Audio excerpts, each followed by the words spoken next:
I don't really like risk for risk's sake or anything. And I do think that a lot of things are very risky with a low chance of success. But if you want to try to come up with an innovative breakthrough, that's going to be how it is. Anything which is significantly innovative is going to come with a significant risk of failure. But if you've got to take big chances in order for the potential for a big positive outcome.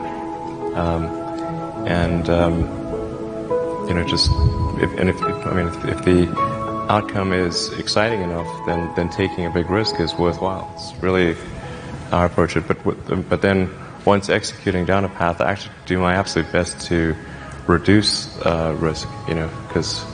Or to improve another way of saying it, to improve the probability of success. Because when you try to do something that is very, very risky, that you have to spend a lot of effort trying to reduce that risk as you embark down that path.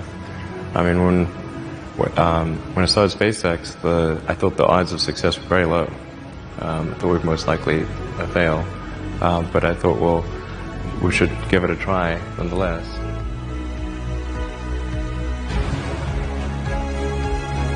Certainly, there are times when things don't go well, and then that's quite dispiriting for sure. And so then it's difficult to proceed with the same level of enthusiasm. But I do think the things that we're doing are pretty important to the future. And if we don't succeed, then it's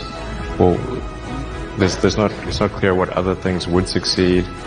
And if we don't succeed, then we will be certainly pointed to as a reason why people shouldn't even try with these things. So I think it's important that we do whatever is necessary to keep going.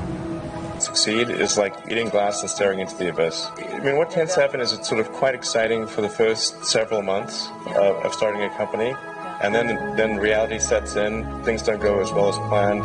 Customers aren't signing up. The technology or the product isn't working as well as you thought. And then that can sometimes be compounded by a recession, and it can be very, very painful for several years. So I think successful entrepreneurs probably come in all sizes, shapes, and flavors. I'm not sure there's any one particular thing. For me, some of the things I've described already, I think are very important. I think really an obsessive nature with respect to the quality of the product is very important. So being obsessive compulsive is a good thing in this context. Really liking what you do, whatever area that you get into. Given that even if you're the best, there's always a chance of failure. So I think it's important that you really like whatever you're doing. If you don't like it, life is too short. I'd say, and also if you like what you're doing, you think about it even when you're not working. I mean, it's something that your mind is drawn to. And if you don't like it, you just really can't make it work, I think. Yeah.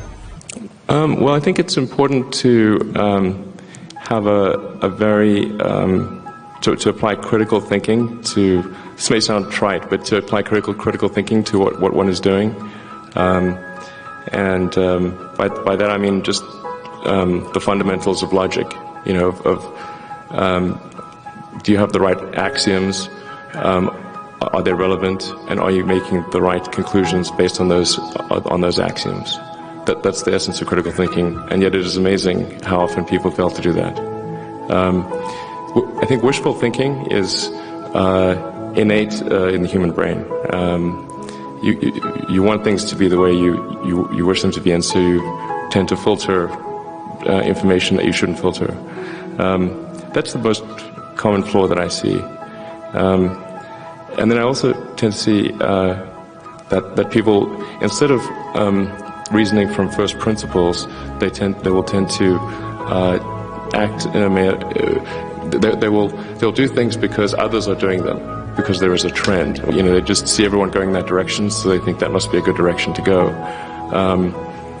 which is sometimes correct, but then sometimes, you're going to run off a cliff or something.